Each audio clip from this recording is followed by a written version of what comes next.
नमस्कार। आयुर्वेद अध्ययन व्याख्यान मालिका के 100वें पुष्प में आप सभी का स्वागत है। आज वैद्य प्रसाद कुलकर्णी सर हमें राजक्षमा चिकित्सा का आगे का पाठ भाग चौथा मार्गदर्शन करने वाले हैं। मैं सर से विनंती करता हूँ कि सर हमें मार्गदर्शन करें। धन्यवाद। गणाधीशो गुणाधीशो विद्याधिर्विनायकः कार्यारंभे सदा तस्मै गणेशाय नमो नमः। तो हम अभी आयुर्वेद अध्ययन की जो ये व्याख्यानमाला चल रही है, ये जो अध्ययन वर्ग चल रहा है, वर्ग चल रहा है, उसके 100 पुष्प में अभी है। ये जो मालिका, ये जो चिंतन सीरीज चालू है, वो ऐसे ही निरंतर चालू रहे और इस 100 पायदान तक हम सब पहुंचे। इसलिए सभी विद्यार्थियों का, सभी वैद्य मित्रों का मैं आभार प्रदर्शित करता हूँ, अभिनंदन करता हूँ। तो हमारा आज का जो विषय है कि हमने अभी तक चरक चिकित्सा स्थान का जो 8वां अध्याय है, इसमें श्लोक क्रमांक 59 तक देखा था। उसके आगे का जो भाग है कि श्लोक क्रमांक 60 में उन्होंने अरुचि का वर्णन किया है। अरुचि किस प्रकार से उत्पन्न होती है, तो देखिए, पृथक दोषे ही समस्ते वा जिह्वा हृदय संश्रिते जायते अरुचि आहारे द्विष्टे अर्थेषु मानसे ही। तो अरुचि किस प्रकार से उत्पन्न होती है, उसका विवेचन यहाँ पे हमको मिलता है। क्या कहते हैं वो? जिह्वा हृदय संश्रित ही, जिह्वाश्रित दोष या फिर हृदय श्रित दोष, संस्कृत ही आश्रित ही, जिह्वाश्रित दोष या फिर हृदय आश्रित दोष पृथक समस्तैवा, पृथक यानी पृथक पृथक, इंडिविजुअल या फिर समस्तैवा या फिर एक साथ मिलकर दोषैहि द्विष्टैहि मानसैहि अर्थैच। So the one of the reason of अरुचि is जिह्वाश्रित या फिर हृदयाश्रित दोष. This is one reason. And the second important reason is दुष्टैहि मानसैहि अर्थैच. दुष्टैहि यानी अप्रिय, मानसैहि अर्थैच. तो अप्रिय मानस विषयों का सेवन ये अरुचि का दूसरा इंपॉर्टेंट रीजन है। और इन दो कारणों के कारण आहारे अरुचि जायते, आहार में अरुचि उत्पन्न हो जाती है। तो ये जो अरुचि का लक्षण लेके रुग्ण हमारे पास आता है, तो उसके बेसिकली कौन से दो कारण हो सकते हैं? एक कारण तो जिह्वा हृदय संश्रितैहि पृथक समस्तैहि वा दोषैहि, and the second important reason is द्विष्टैहि मानसैहि अर्थैच। इसके कारण जनरली ये बच्चों में देखा जाता है कि पसंदीदा सब्जी रही तो आहार में रुचि रहती है, पसंदीदा सब्जी नहीं रही तो अरुचि रहती है। वो क्या है? द्विष्टैहि मानसैहि अर्थैच। और ऊपर उन्होंने कहा जिह्वा हृदय संश्रितैहि, जिह्वाश्रित दोष। तो जिह्वाश्रित अगर दोष है तो बोधक कब की वो दृष्टि करते हैं और वहां पे आहार की रुचि जो है वो नष्ट हो जाती है। तो इस प्रकार की अवस्था में जिह्वा प्रतिशोधन करना इम्पोर्टेंट होगा। और दूसरा उन्होंने कहा हृदय संस्कृत ही दोषी, हृदय ये अर्थ यहाँ पे लेना है जो मन को अनुकूल। तो इस हृदयाश्रित अगर दोष है तो वो भी अरुचि उत्पन्न करेगा। तो इन दो बेसिक कारणों से रुग्ण में अरुचि ये लक्षण उत्पन्न होता है। कई बार क्या होता है, हम रुग्ण को पथ्य सेवन करने का आदेश देते हैं। तो ये पथ्य सेवन रुग्ण स्टार्टिंग में तो करता है, लेकिन 8 दिन के बाद, 10 दिन के बाद, कुछ समय बाद रुग्ण को उस पथ्य से भी विद्वेष उत्पन्न होता है, उस पथ्य से भी अरुचि उत्पन्न होती है। उसका भी एक इम्पोर्टेंट कारण यही है। कौन सा है? द्विष्टैः मानसैः अर्थैः। वो मूंग मूंग की दाल, वो शाली चावल, वो गोदुग्ध, रुग्ण को उसका उद्वेग आ जाता है। हाँ? देखिए इसी का ही और एक वर्णन उन्होंने चरक चिकित्सा स्थान का जो 30 अध्याय है यूनिव्यापक चिकित्सा उसमें किया है। तो पेज नंबर 649 चरक चिकित्सा स्थान अध्याय 30 श्लोक क्रमांक 331 क्या कहते हैं वो?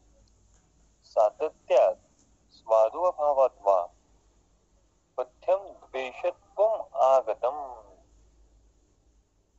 सातत्यात् कंटिन्यूस मुद्गयुष रुग्ण ले रहा है, कंटिन्यू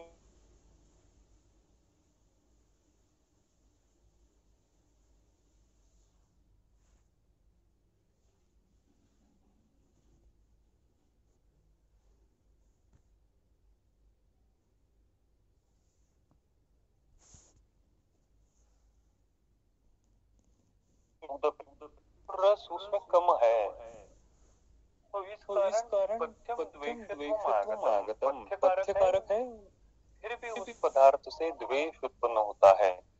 तो इस अवस्था में क्या करना चाहिए? उस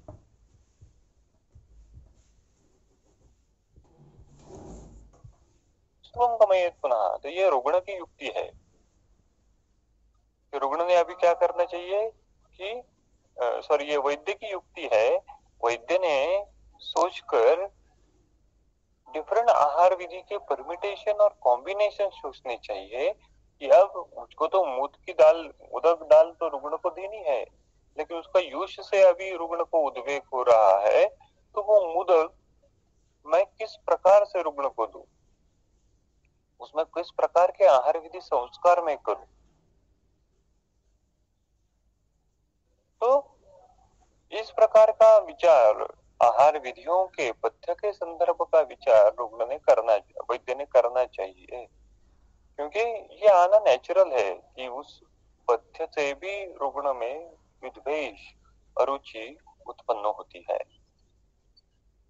जैसे वातव्याधि चिकित्सा में भी देखिए, वातव्याधि चिकित्सा में भी ये विचार अलग ढंग से उन्होंने वर्णन किया है। इसी पथ्यम द्वेषत्वम आगतम के संदर्भ में ही उन्होंने वर्णन किया है। देखिए चरक चिकित्सा स्थान का जो 28 अध्याय है उसमें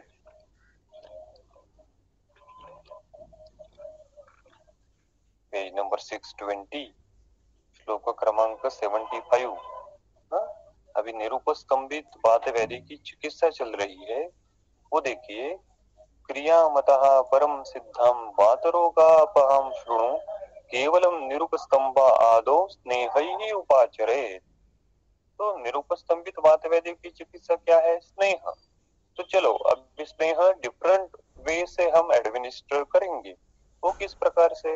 वायु सर्पी वसा तैल मज्जापानैः नरम ततः स्नेह क्लांतम समाश्वासम पयोभिः स्नेहयेत् पुनः।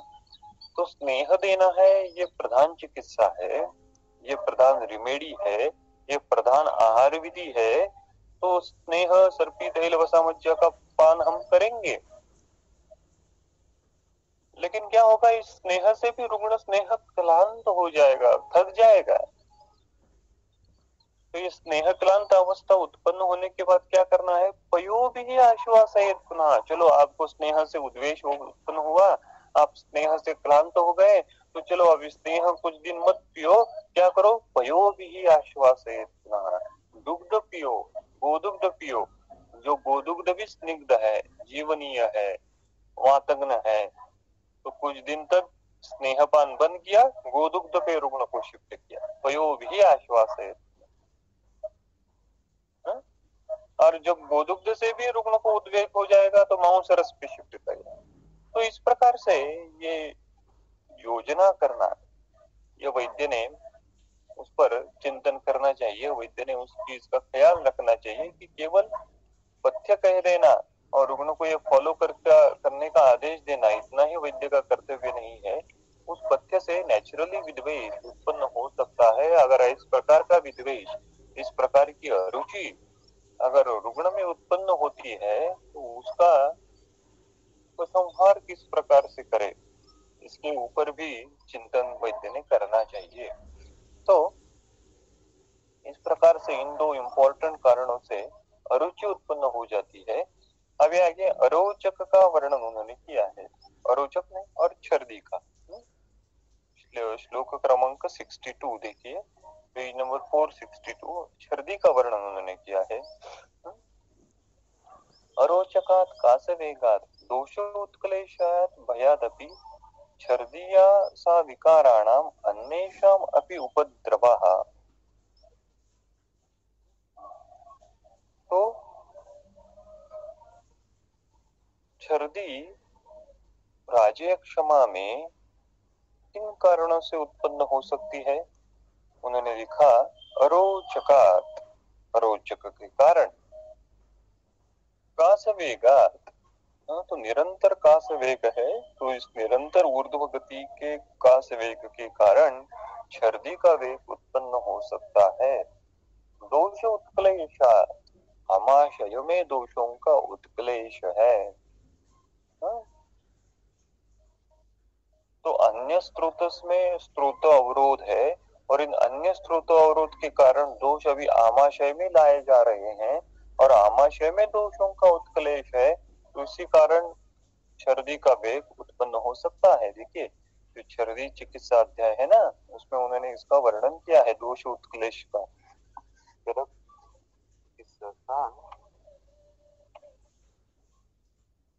छर्दी चिकित्सा जो अध्याय है, दोष क्रमांक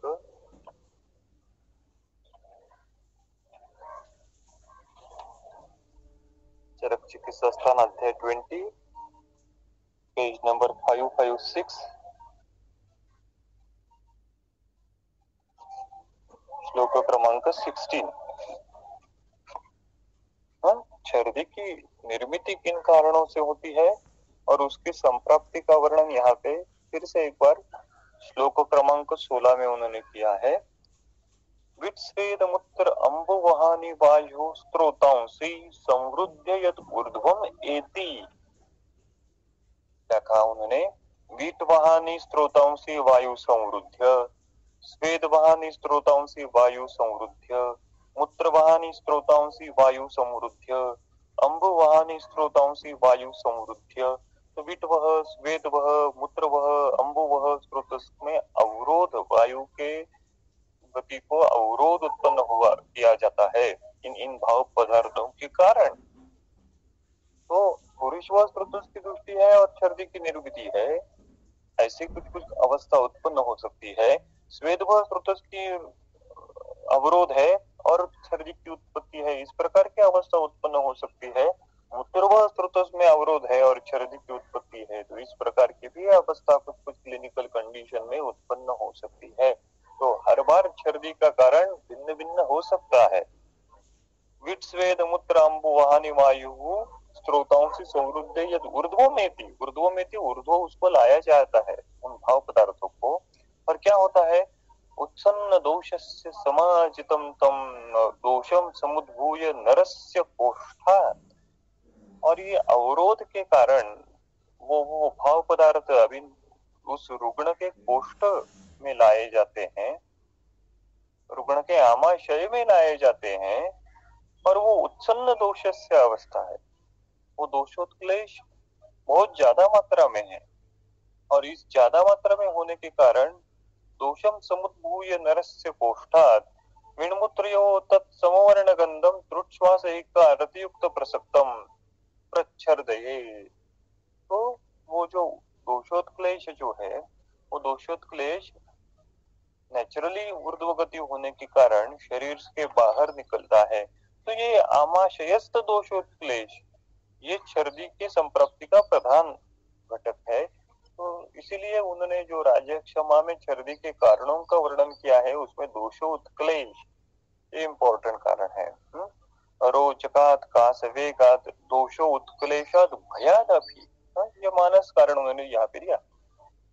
मानस कारणों से, भय से भी छर्दी उत्पन्न हो जाती है। भय अतिसार जिस प्रकार का है उसी प्रकार के भय छर्दी जो उन्होंने लिखी है। छर्दिया सा विकाराणाम अन्येषामपि उपद्रवः और अन्येषामपि उपद्रवः विकाराणाम. So Chardi can occur due to the complication of the other diseases. जैसे हम क्रोनिक किडनी डिसीज में रुग्ण को नौशिया एंड वोमिटिंग इस प्रकार का लक्षण देखते हैं, उसमें तो छर्दी ये प्रधान लक्षण नहीं है, वो बाद में उत्पन्न होता है. प्रधान संप्राप्ति मूत्रवह स्त्रोतो दृष्टि की है, जिस प्रकार का हमने अभी श्लोक पढ़ा कि वीट स्वेद मूत्र अंबु वहानी स्त्रोतों से संवृद्ध, तो उसी प्रकार से अभी मूत्रवह स्त्रोत में अवरोध उत्पन्न हुआ है और जो मूत्रस्थ भाव पदार्थ है वो आमाशय में अभी लाए जा रहे हैं और आमाशय में वो उतना उत्क्लेश हुआ है. नेचुरली ब्लड यूरिया लेवल जब बढ़ती है तब नॉशियाटिक फीलिंग, वोमिटिंग इस प्रकार का लक्षण रुग्ण में मिलता है. तो उन्होंने लिखा कि अन्येषामपि विकाराणाम उपद्रवः, और में हमें कई बार छर्दी दिखने को मिलती है या फिर अन्य कोई व्याधि है जिसमें छर्दी मिलते हैं, तो उस व्याधि का उपद्रव स्वरूप भी वो निर्माण हो सकती है. तो अरोचकात् कासवेगात् दोष उत्क्लेशात् भयात् अपि छर्दिया सा विकाराणाम अन्येषामपि उपद्रवः. नीचे उन्होंने लिखा जो राज्य क्षमा का चिकित्सा सूत्र करके प्रसिद्ध है, सर्व त्रिदोष जो यक्ष्मा दोषाणाम तो बलाबलम परीक्षा अवस्थिकम वैद्यः शोषिणम समुपाचरे. तो सर्व यक्ष्मा त्रिदोषजः, सभी प्रकार के यक्ष्मा ये त्रिदोष जो है अवस्थिकम दोषाणाम बलाबलम परीक्ष, रुग्णों की अवस्था, दोषों की अवस्था, दोषों का बलाबल परीक्ष आवेक्ष एग्जामिन करते हुए वैद्य शोषिणाम समुपाचरे, वैद्य उस शोष की उस राज्य क्षमा की चिकित्सा करे. प्रतिशाये शिरशूले कासे श्वासे स्वरक्षे पार्श्वशूले च विविधा क्रिया साधारणी शृणु. So now we are going to tell you, now we are going to elaborate you the common therapeutic protocol about these common symptoms that are arise in राज्य क्षमा. तो उसमें से एक एक लक्षण का उन्होंने कॉमन थेरेपेटिक प्रोटोकॉल अभी वर्णन किया है. देखिए, अभी सबसे पहले प्रतिशाय की चिकित्सा उन्होंने वर्णन की है. श्लोक क्रमांक 65-66.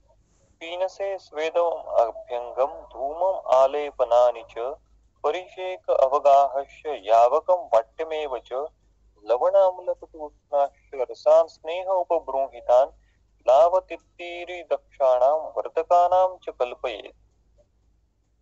तो पीनस में क्या करना चाहिए? पीनसे स्वेदम अभ्यंगम धूमम आलेपनानि च. तो एक्सटर्नल कर्म किस प्रकार के होने चाहिए? स्वेद अभ्यंग धूम आलेपनानि च परिषेक अवगाहांच. तो इस प्रकार के कर्म पीनस में करने चाहिए. और यावकम वाट्यमेव च, तो यावकम और वाट्यम, जिसको वाटाना कहते हैं, यावकम वाट्यमेव च, और लाव तित्तीर दक्षाणाम, दक्ष यानी जिसको हम कुक्कुट कहते हैं, वो दक्ष वर्तकानां च स्नेह उपबृंहितां लवण अम्ल कटु उष्णांच रसान कल्पये. तो अगर रुग्ण नॉनवेज खा रहा है, नॉन वेजिटेरियन है, तो उसको लवण अम्ल कटु से उपबृहित करते हुए, उपसंस्कारित करते हुए, उसमें स्नेह ऐड करते हुए, उसको कुक्कुट का, लाव का, तित्तिर का, वर्तक यानी चटक, इनका मांसरस सिद्ध करते हुए देना है. ये कब देना है? नव पीनस में देंगे क्या आप? नहीं. तो पीनस की जो जीर्णावस्था है, तो उस पीनस की जीर्णावस्था में जो वात प्रकोप होता है, जिसके कारण धातुक्षय उत्पन्न होता है, इस अवस्था में हमको इस मांस रस का प्रयोग करना है।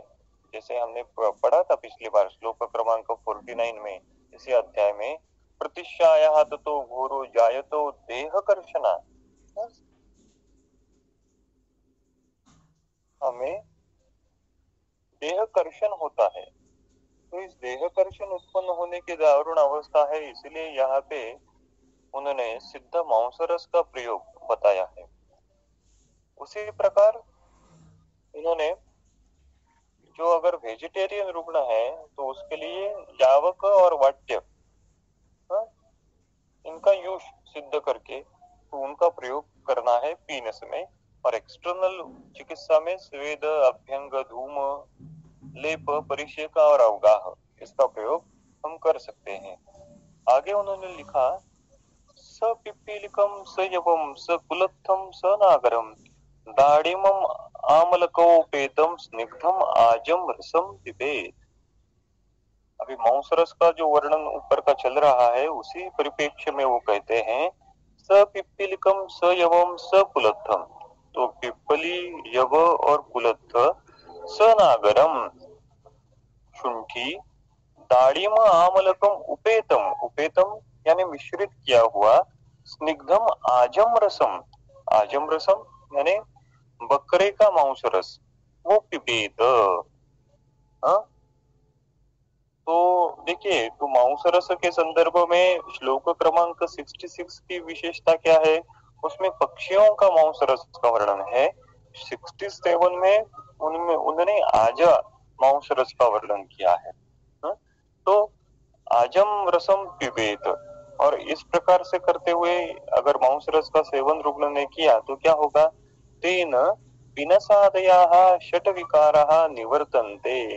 तो ऐसा करने से, इसमें कोई दूसरी चिकित्सा उन्होंने नहीं बताई कि ये कल्प दो, ये चूर्ण दो, हाँ?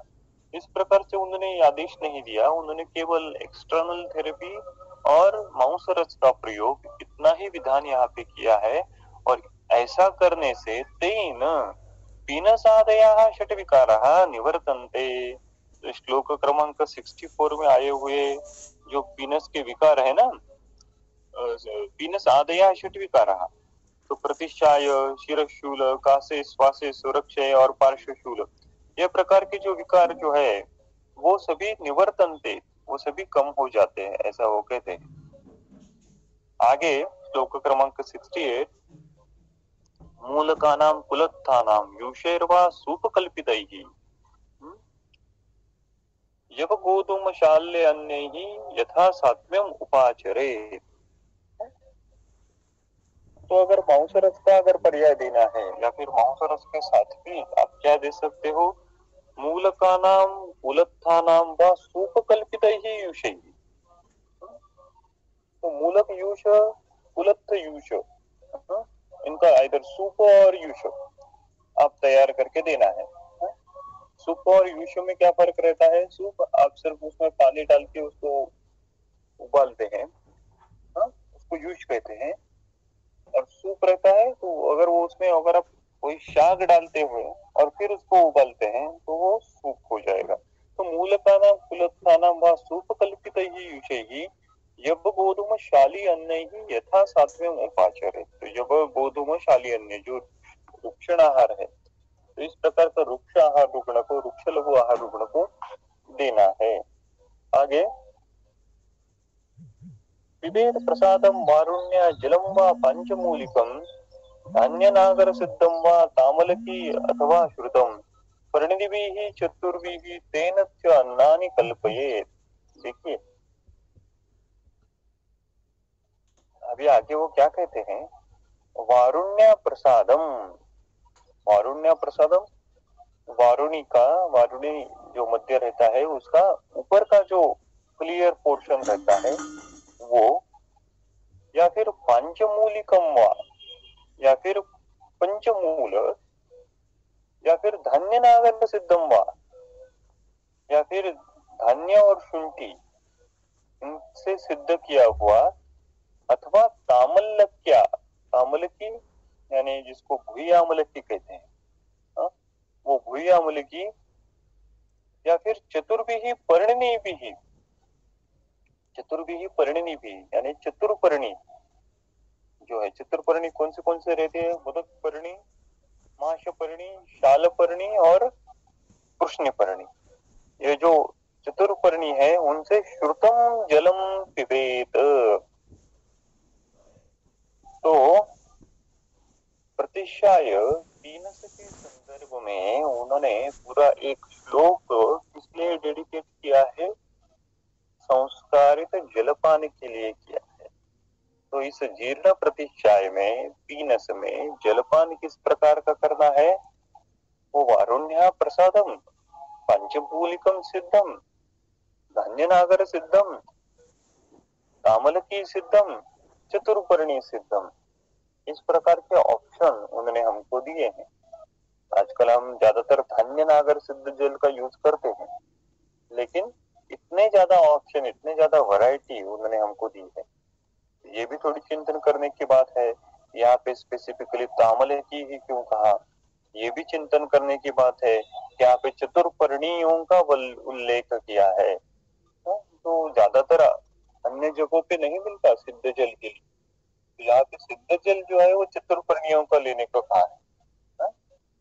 शालिपर्णी का उल्लेख जो है, अंशुमति का उल्लेख जो है, वो हृदयगत वात में आया है, लेकिन वहां पे सिद्ध दुग्ध के साथ आया है। अंशुमति सिद्ध पया, इस प्रकार से आया है। यहाँ पे अंशुमति और अन्य जो चतुर्पर्णी की दवाई है वो सिद्ध जलपान, उनका सेवन करने का विधान है।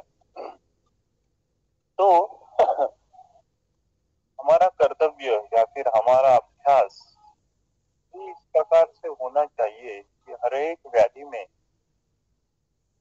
ऐसे विभिन्न अवस्थाओं में जो वर्णित सिद्ध जलों का संग्रह है उनका एक साथ कंपाइलेशन करना चाहिए। कि अगर ज्वर है तो जिस प्रकार से हम षडंग पानीय देते हैं, वैसे ही अभी देखिए प्रतिष्ठाय में या फिर पीनस में ये 3-4 ऑप्शन हमारे सामने हैं। रक्त पित्त का रुग्ण है, आपका निदान रक्त पित्त हुआ है, तो उसको सिद्ध जल किस प्रकार से देना है। आपका निदान पांडु हो गया है, तो उस पांडु के रुग्ण को आप किस प्रकार से संस्कारित जलपान दोगे। आपका निदान प्रमेह हुआ है, तो उस प्रमेह रुग्ण को आप किस प्रकार से संस्कारित जलपान दोगे। तो इस प्रकार का कंपाइलेशन, इस प्रकार का अभ्यास वैद्य ने रखना चाहिए। तो क्या होगा, तो हमारे सामने एक अच्छा कंपाइलेशन खड़ा रहेगा। हमारा निदान अगर उस प्रकार से हो रहा है तो हम वो सिद्ध जल भी रुग्ण को दे सकेंगे, वो भी एक औषधि कल्पना ही होगी। तो उतना महत्व इस संस्कारित जलपान का है। तो ये सिद्ध जलपान पीनस प्रतिशय में देना है। आगे वो क्या कहते, तेन, तेन यानी क्या, वो जो पंचमूल सिद्ध, धान्य नागर सिद्ध, तामल की सिद्ध, चतुर्पर्णी सिद्ध जल है ना, उससे तेन अन्नानि कल्पयेत।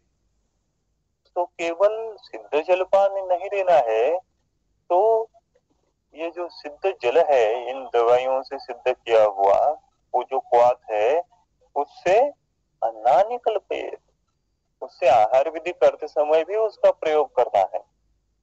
तो औषधि प्रयोग तो एक बात है, औषधि कल्प योजना तो एक बात है, लेकिन आयुर्वेद सिद्ध जल और सिद्ध आहार इसको भी ज्यादा एम्फसाइज देता है। तो आजकल की प्रैक्टिस में हम केवल चूर्ण पे, आसव पे, अरिष्ट पे, क्वाथ पे ज्यादा जोर देते हैं, लेकिन हम कभी संस्कारित जल या फिर संस्कारित आहार इसके ऊपर ज्यादा चिंतन नहीं करते।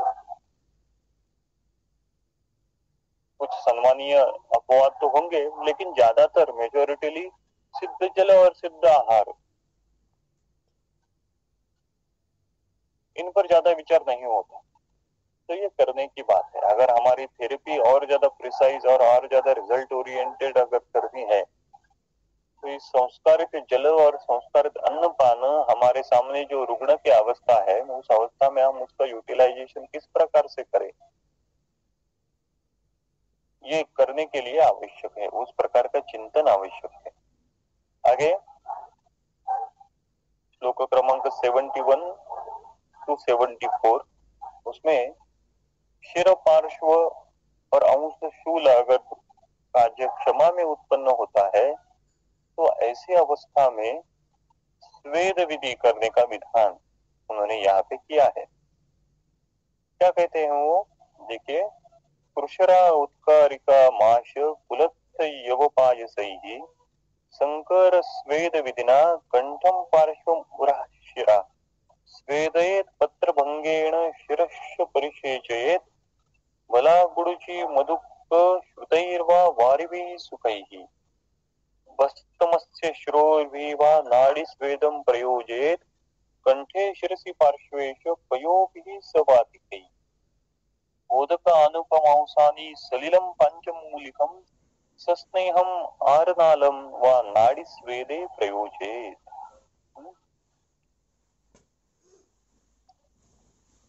देखिए, कुर्शरा उत्कारिका माश, माश यानी उड़िद, कुलत्थ यव पायसैः, तो इन द्रव्यों के साथ क्या करना है, संकर स्वेद विधिना, तो इनका संकर स्वेद करना है। संकर स्वेद तो हम सभी जानते हैं, तो इस कृषर उत्कारिका माश कुलत्थ यव पायसैः इनसे संकर स्वेद करना, यानी आजकल के जमाने में प्रैक्टिकली वो कृषरा उत्कारिका या फिर वो खिचड़ी तैयार करके या फिर उड़द की दाल तैयार करके वो एक क्या कहते हैं उसको, एक हार्ड सरफेस पे उसको फैलाना है और उस पर रुग्ण को सुलाना है, संकर स्वेद विधिना। तो ऐसा सुलाने से क्या होगा, रुग्ण के अंश प्रदेश में, पार्श्व प्रदेश में स्वेदन होगा। और कंठ पार्श्व उर शीर स्वेदये, तो इन प्रदेशों का स्वेदन करना है।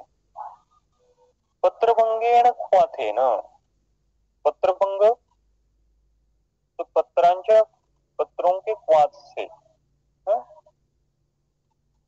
या फिर बला गुडुची मधुक श्रुतैः सुखैः शिराश परिशेषयेत, शिर का अगर स्वेदन करना है तो बला गुडुची यष्टि सिद्ध क्वाथ से शिर प्रदेश में परिशेचे स्वेदन करना है। तो अगर वातज शिरोरोग है तो इस वातज शिरोरोग की अवस्था में हम इस प्रकार का स्वेदन शिर प्रदेश में दे सकते हैं। बला गुडुची मधुक श्रुतैः सुखैः शिराः परिशेचयेत,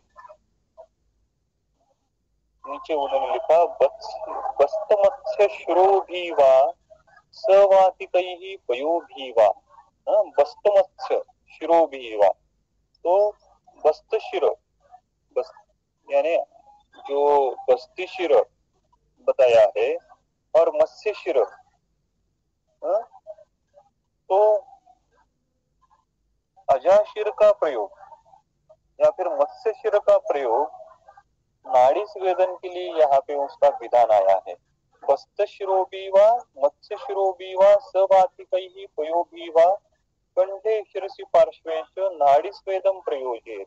आप जो नाड़ी स्वेद के लिए कुकर प्रयोग यूज करते हो उसमें हम दशमूल क्वाथ ज्यादातर डालते हैं, लेकिन दशमूल क्वाथ के साथ साथ यहाँ पे वस्त्य शिर, अजाशिर का मत्स्य शिर का प्रयोग करने का विधान है। सवातिकैः पयोभिः वा, तो देखिए बस्ती शिर जो है, अजाशिर जो है, इसका उल्लेख नाड़ी स्वेदन के लिए आया है। आपने अगर चरक चिकित्सा स्थान 28 अध्याय पढ़ा है, वातवेदी चिकित्सा अध्याय, उसमें भी फिर ये अजाशिर का प्रयोग नाड़ी स्वेदन के लिए उन्होंने वर्णन किया है। चरक चिकित्सा स्थान का अध्याय 28 में श्लोक क्रमांक 107 पेज नंबर 621, अशिशीर्षाम्बुवानोप मांसाद पीषितैः पृथक् साधयित्वा रसान् स्निग्धात् दधि अम्ल योष संस्कृतान्। तो जो केवल निरुपस्कंभित वात व्याधि है, ऐसी वात व्याधि की अवस्था में नाड़ी स्वेदन के लिए अजाशीर्ष का प्रयोग करना ये ज्यादा उपयुक्त है। आजकल की हमारी चिकित्सा में हम बस्ती शिर का प्रयोग नहीं करते, या फिर हम स्वेदन के लिए मांस का प्रयोग ही नहीं करते। तो अगर रुग्ण अफोर्डेबल है, रुग्ण अगर उस प्रकार की चिकित्सा के लिए तैयार है, तो जो निरुपस्तंभित वात व्याधि की तीव्र अवस्था है, जो ज्यादा वात प्रकोप बहुत ही सीवियर है, इस प्रकार के अगर कंडीशन है, तो ऐसी अवस्था में हमको वात शमन के लिए अजाशीर्ष का प्रयोग करना चाहिए। तो देखिए, स्वेदन के लिए द्रव्य अवस्थानुरूप बदल रहे हैं। आप अगर मॉडर्न के दृष्टिकोण से विचार करें, आप अगर कन्वेंशनल प्रैक्टिस से विचार करें, तो सभी प्रकार की क्रियाएं, सभी प्रकार का स्वेद तो एक प्रकार का फोमेंटेशन ही है। आप पानी के भाप से स्वेदन करो, या फिर आप दशमूल के क्वाथ से स्वेदन करो, या फिर आप दुग्ध सिद्ध करके उसके वाप से स्वेदन करो, या फिर आप अजाशीर्ष का क्वाथ करके उससे स्वेदन करो, आधुनिक दृष्टिकोण से वो सभी एक ही है, हीट ही है, फोमेंटेशन ही है। लेकिन आयुर्वेदीय दृष्टिकोण से, आयुर्वेदीय साइंस के दृष्टिकोण से हर एक क्वाथ द्रव्य अगर भिन्न है, तो उससे उत्पन्न होने वाला स्वेदन भी, उस स्वेदन के गुणधर्म भी भिन्न होंगे। ये हमारा खुद का स्वयं विचार है, शास्त्र का विचार। दशमूल क्वाथ के स्वेदन गुण भिन्न होंगे और दुग्ध सिद्ध दुग्ध के स्वेदन गुण भिन्न होंगे। उसी प्रकार के अजाशीर्ष के स्वेदन गुण भिन्न होंगे। इसलिए दशमूल क्वाथ का नाड़ी स्वेद किन अवस्थाओं में देना है, सिद्ध दुग्ध का नाड़ी स्वेद किन अवस्थाओं में देना है, या फिर मांसरस से सिद्ध किया हुआ नाड़ी स्वेद किन अवस्थाओं में देना है, इसका विचार वैद्य ने करना चाहिए।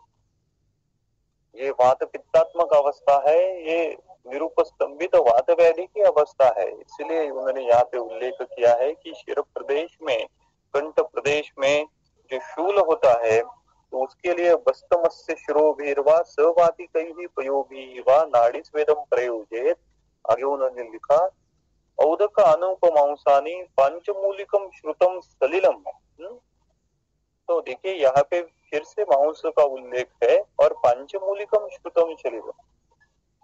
पंचमूल सिद्ध जल सस्नेहम आरनालम वा, आरनाल यानी जो कांजी है वो, और स्नेह उसमें ऐड करके वो भी नाड़ी स्वेद के लिए प्रयोजित करना है। तो ये एक और विचार आया, और विचार है कि शिर अंश पार्श्व शूल अगर रुग्ण को है और वो केवल निरुपस्तंभित वात व्याधि जनित है, तो ऐसी अवस्थाओं में इन द्रव्यों के साथ रुग्ण का नाड़ी स्वेद करना है। तो चरक संहिता में विभिन्न जगहों पे जो नाड़ी स्वेद के वर्णन आए हैं, उनका भी हम कंपाइलेशन कर सकते हैं, उनका भी सम्मिलनीकरण हम एक साथ कर सकते हैं कि चलो श्वास का रुग्ण है तो किस प्रकार का रुग्ण को स्वेदन देना है, रुग्ण वातरक्त का है तो उसका स्वेदन किस प्रकार से करना है, रुग्ण उपस्तंभित वात व्याधि का है तो उसको स्वेदन किस प्रकार से देना है, रुग्ण कुष्ठ का है तो उसको स्वेदन किस प्रकार से देना है, रुग्ण जो है वो रक्त पित्त का है तो उसको अगर स्वेदन देने की अवस्था उत्पन्न होती है तो वो किस प्रकार से देना है, उदर का रुग्ण है तो किस प्रकार से नाड़ी स्वेदन। एक और एक दशमूल क्वाथ हर एक अवस्था में रिजल्ट ओरिएंटेड नहीं होता। वो अगर होता तो उन्होंने केवल हर बार स्वेदन के लिए दशमूल ही बताया होता, वैसा उन्होंने नहीं लिखा, वैसा उन्होंने नहीं कहा। तो हम उनको थोड़ा सा इफर्ट लेते हुए उनका कंपाइलेशन करना है। वो हर एक अवस्था में वो नाड़ी स्वेद, वो स्वेद विधि का प्रकार, उनके द्रव्य किस प्रकार से बदल जाते हैं, उसके ऊपर ज्यादा ध्यान देना है।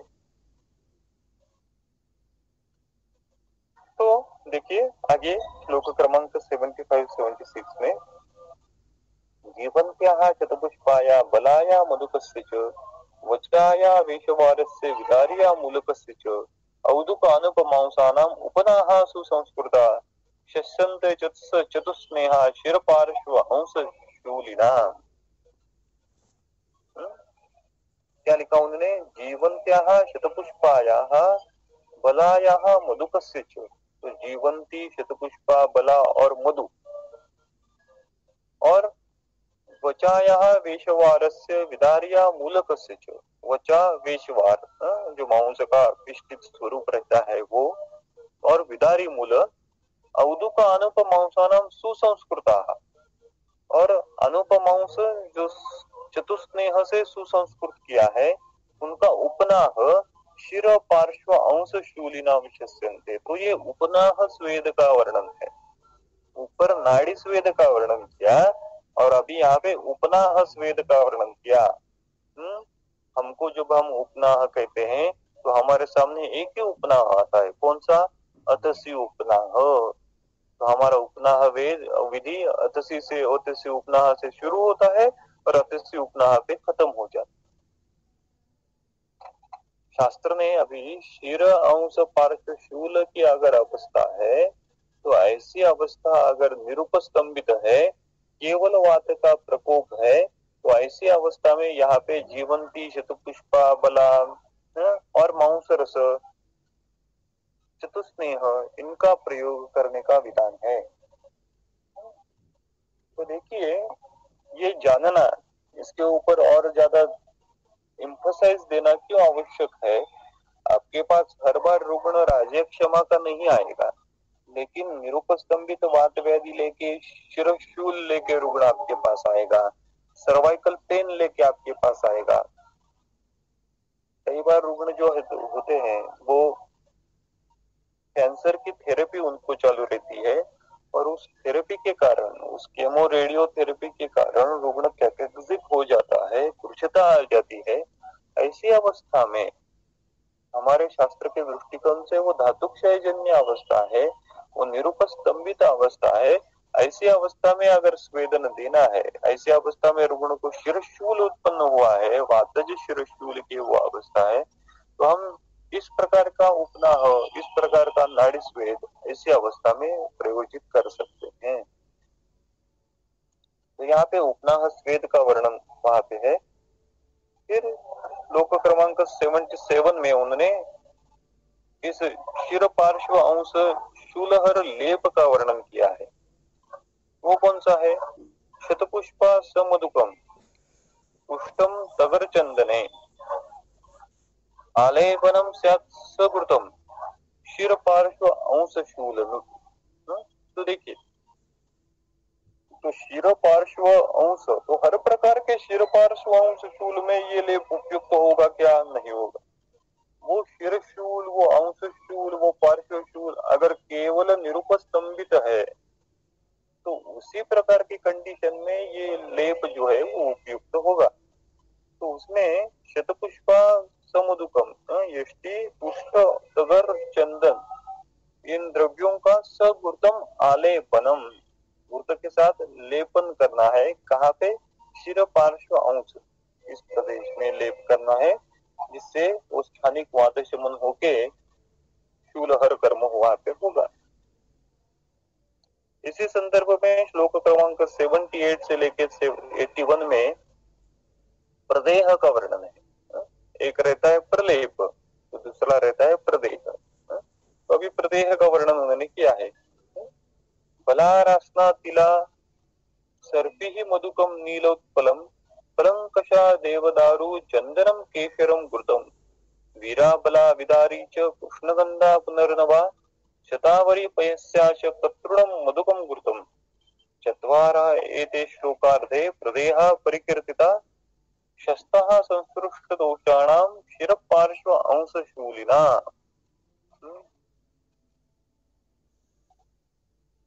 तो देखिए, संसृष्ट दोषाणाम शिर पार्श्व अंश शूलिना, तो वायु के साथ अगर संसृष्ट अवस्था है, यानी वात और पित्त या फिर वात और कफ, ऐसी अवस्था है और इन कारणों के साथ शिर पार्श्व अंश शूल अगर उत्पन्न हो रहा है, तो वहां पे उन्होंने प्रदेह योग बताए हैं। देखिए, पहले श्लोक क्रमांक 78 में उन्होंने कौन सा योग बताया प्रदेह के लिए?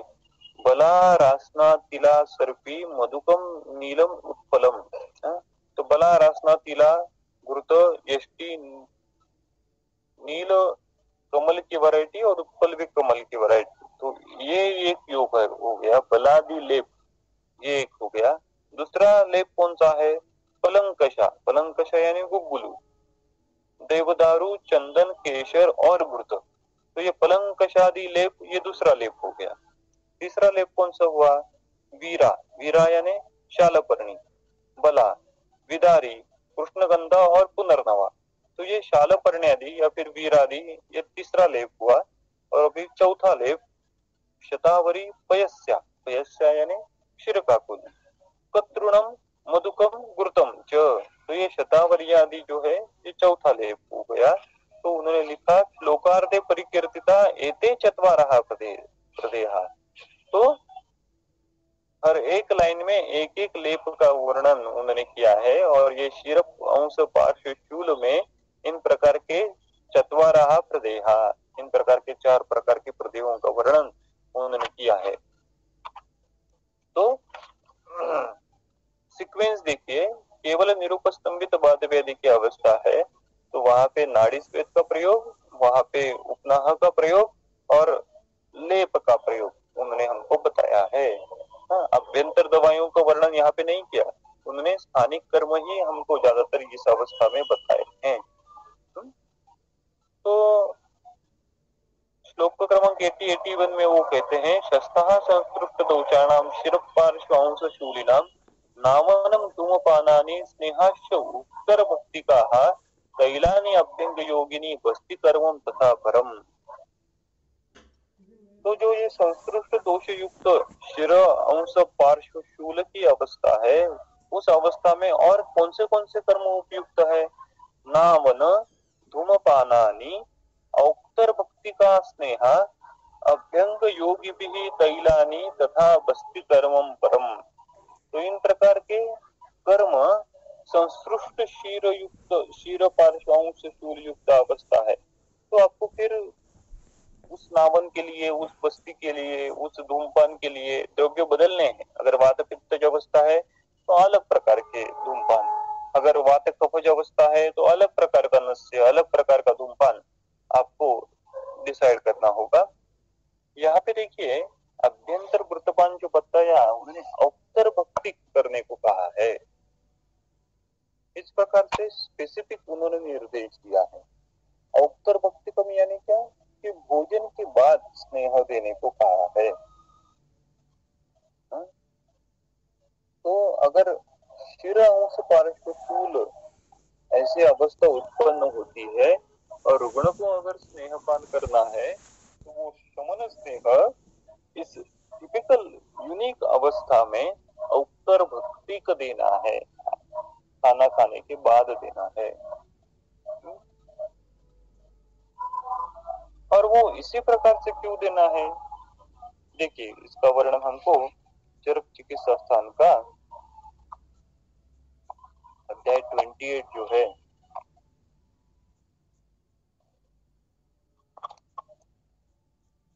इसमें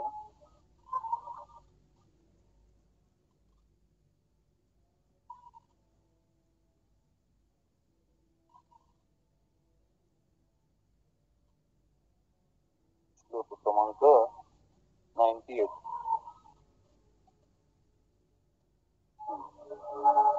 बाहु शीर्षकते नस्यम पानं च औक्तर भक्तिकम। ऊर्ध्व शरीर में अगर दोष प्रकोप है, वात प्रकोप है, तो उस अवस्था में जो स्नेहपान देना है वो औक्तर भक्ति को देना है। तो उसी संदर्भ में उन्होंने यहाँ पे कहा, अगर शिरांश पार्श्व प्रदेश में अगर शूल है, वात प्रकोप है या फिर संसृष्ट दोष की अवस्था है, और ऐसी अवस्था में आपको अगर घृतपान करवाना है तो वो घृतपान जो औक्तर भक्ति का अवस्था में देना है। तो फिर से सवाल उत्पन्न होगा कि औक्तर भक्ति देने से क्या फर्क पड़ेगा। आपने कहा कि ऊर्ध्वक शरीर में स्नेहपान औक्तर भक्ति देना है, वही क्यों देना है? हम सब या फिर भोजन के पूर्व दिए तो क्या फर्क पड़ेगा? औक्तर भक्ति के स्नेहपान यहाँ पे क्यों कहा? ऊर्ध्व शरीर में जो होने वाला दोष प्रकोप है उसके लिए। तो इस पे आप चिंतन कीजिए कि औक्तर भक्ति की स्नेह यहाँ पे क्यों किया। तो ये थोड़े चिंतन के विषय है। इस पे आप ज्यादा चिंतन करेंगे तो आपको अभ्यास की और दिशा प्राप्त होगी। जैसे मूत्र प्रदोष विकारों में अवपीड़क कहा, वो मूत्र प्रदोष विकार में ही क्यों कहा? वैसा देने से वो मूत्रज दोष किस प्रकार से उनका निर्हरण होता है, और फिर वो अवपीड़क वृत्त देना भी कैसे है, किस प्रकार से उसकी प्रैक्टिकल यूटिलिटी है, तो ये भी जानने की बात है। तो जैसे ऊर्ध्व शरीर में औक्तर भक्ति घृत का विधान है, उसी प्रकार से मूत्रज दोषों में अवपीड़क घृत का क्यों विधान है, इस पर भी आप चिंतन कीजिए और अगली बार बताइए। तो नावनम धूमपानानि स्नेहाश्च उत्तर भक्ति का तैलानि अभ्यंग योगिनी वस्ति कर्म तथा परम। आगे देखिए श्लोक क्रमांक 82 में, श्रृंग अलाप जलोकौपिः प्रदुष्टं व्यदनेन वा शिर पार्श्व अंश शूलेषु रुधिरम तस्य निर्हरे। यहाँ पे तात्कालिक चिकित्सा बताई है कि अगर शिर पार्श्व अंश शूलेषु शूल हो रहा है तो श्रृंग अलाप जलोके बिहि व्यदनेन वा तस्य प्रदुष्टम रुधिरम निर्हरे। तो सिरावेद करने का या फिर जलों का उच्चारण करने का, रक्त मुक्षण करने का विधान यहाँ पे है, प्रदुष्टम रुधिरम निर्हरे। तो यहाँ पे तात्कालिक चिकित्सा का वर्णन उन्होंने किया है। टीका देखिए इसकी, शुंग अलाबु जलो का भी इति अत्र कपदुष्टे रक्ते अलाबुज्ञेयम्। तो अगर पित्त प्रधान दृष्टि है तो जलो का, कपदुष्टि प्रधानता है तो वहां पे अलाबु का प्रयोग करना चाहिए। शोणितम मातदुष्टम तो विषाणे अन्नाशु अनिर्हरे इति वेदनम तो शिरा वेदनम रूपम। तो शिर अंश पार्श्व प्रदेश में रक्त मोक्षण करने का विधान है। सबसे पहले आपको क्या करना है, नाड़ी स्वेदन करना है। उसके बाद क्या करना है, उपनाह स्वेद करना है, या फिर लेप जो विभिन्न बताए हैं विभिन्न प्रकार के लेप का वर्णन करना है। अगर अवस्था आपको लगी तो नावन मत्स्य देना है, धूमपान देना है, अभ्यंतर स्नेहपान देना है। अगर लगा और ज्यादा अवस्था आपको योग्य लगी तो बस्ती कर्म भी, अनुवासन बस्ती भी आप रुग्ण को दे सकते हो। तो इन सभी कारणों से अगर रुग्ण के शिर अंश पार्श्व प्रदेश में जो वात प्रकोप है वो वात प्रकोप प्रशमित नहीं हुआ, तो अभी रक्त की दृष्टि है ये समझते हुए रक्त मोक्षण करने का विधान यहाँ पे उन्होंने बताया। वो सीक्वेंस आप जान लीजिए, वो श्लोक इन सभी वर्णन के बाद में आता है, वो सबसे पहले नहीं आता।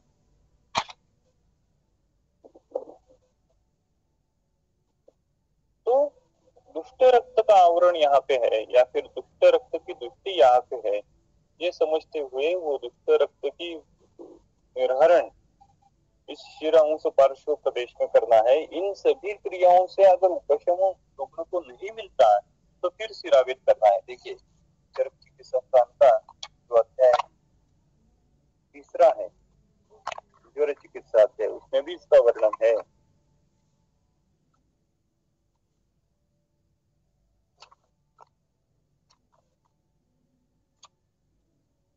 पेज नंबर 425, श्लोक नंबर 289।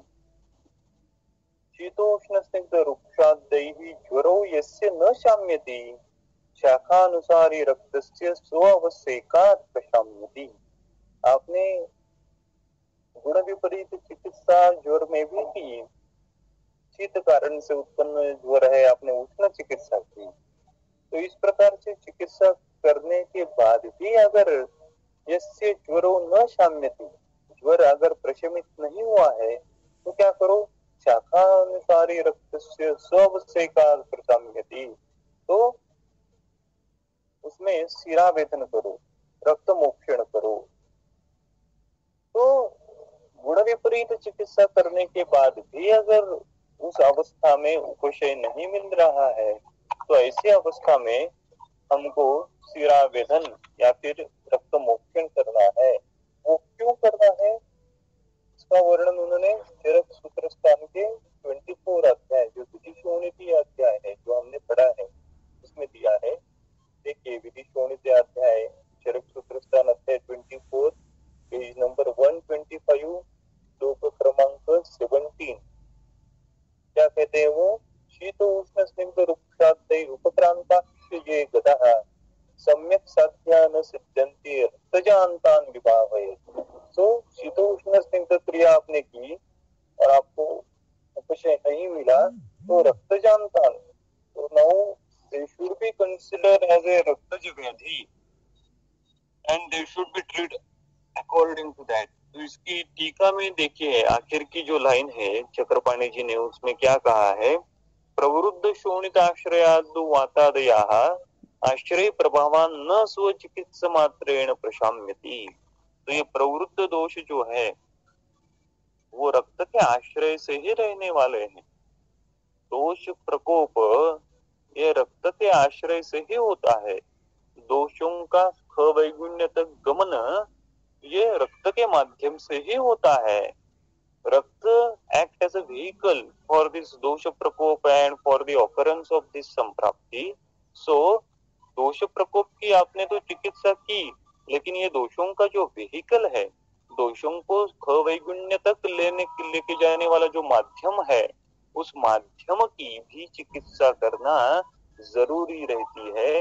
इसीलिए आपको अभी दोष विपरीत चिकित्सा करने के बाद रक्त की चिकित्सा करना आवश्यक है।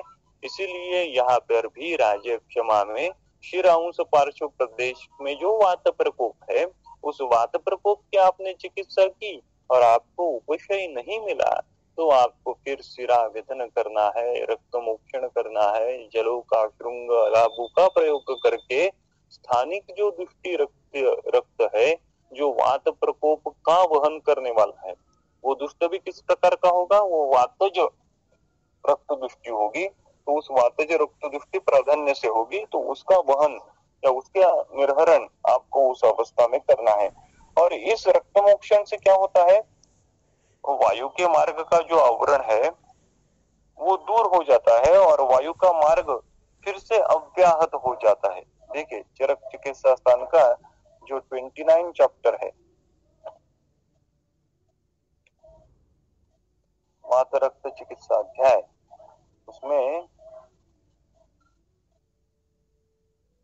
पेज नंबर 629, श्लोक क्रमांक 35, उसमें वो कहते हैं, रक्त मार्गम निहंति आशु शाखा संदिशु मारुतः निविश्य अन्योन्य महामार्यम वेदना भी हरेत असुन।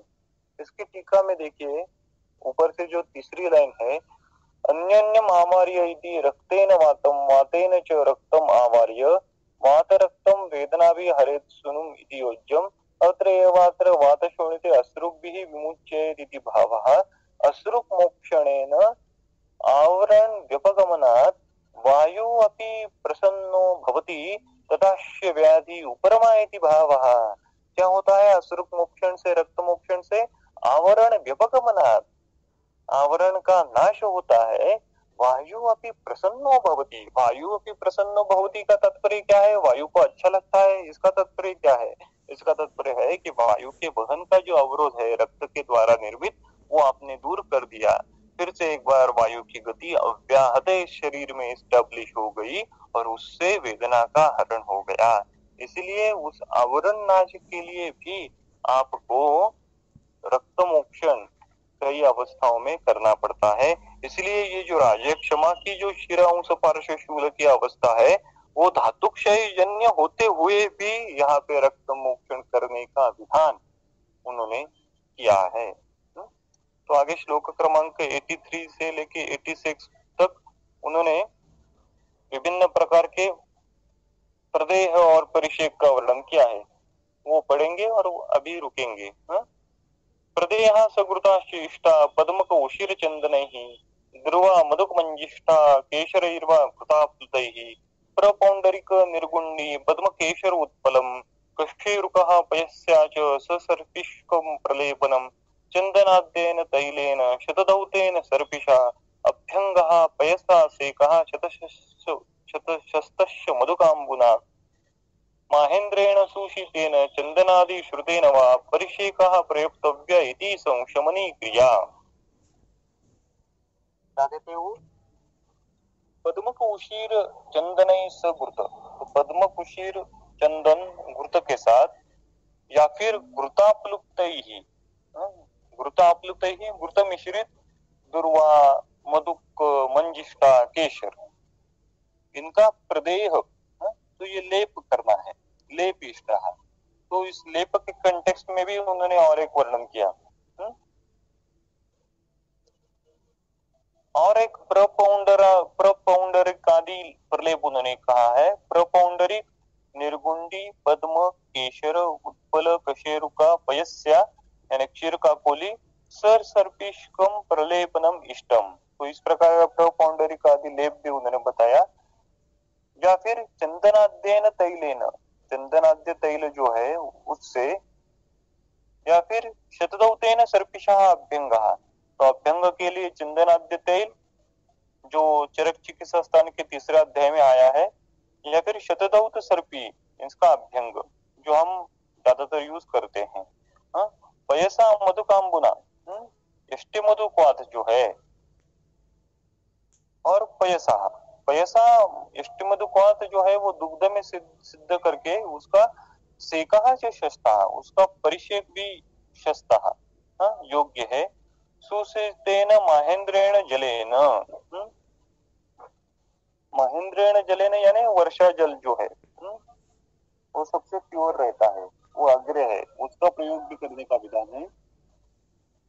चंदन आदि श्रुतेन वा परिषेकः प्रयुक्तः हुआ, तो चंदन आदि द्रव्यों का क्वाथ करके उनका परिषेक भी आप क्षीर अंश पार्श्व प्रदेश में कर सकते हो। तो संसृष्ट दोष की अवस्था कौन सी है? वात के साथ अगर पित्त प्रधानता है तो चंदन, उसके साथ साथ यष्टि का प्रयोग आप कर सकते हो। लेकिन वात के साथ साथ अगर संसृष्ट दोष कफ है तो उस परिषेक के द्रव्य जो है या फिर उस प्रलेप के द्रव्य जो है वो बदल जाएंगे। तो इस प्रकार से यहाँ पे उन्होंने यदि संशमनी क्रिया शिरांश पार्श्व शूल की चिकित्सा जो है वो वहां पे बताई। आगे श्लोक क्रमांक 87 से जो शोधन की चिकित्सा, मृदु शोधन और फिर से विभिन्न संशमन के कल्प, उसका वर्णन वहां पे आ जाता है।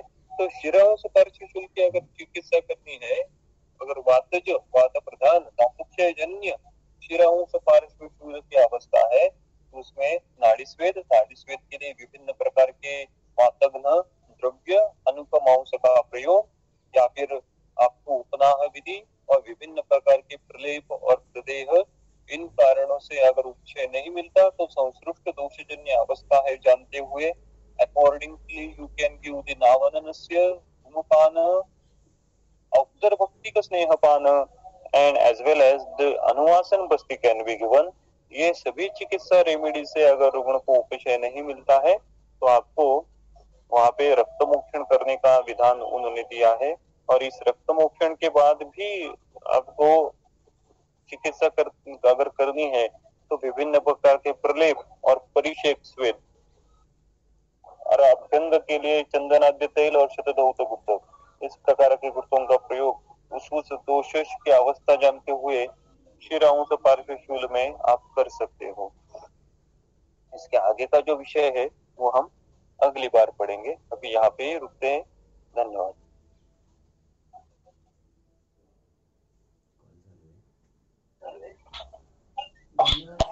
धन्यवाद सर, और ज्वाइन होने के लिए सभी को धन्यवाद।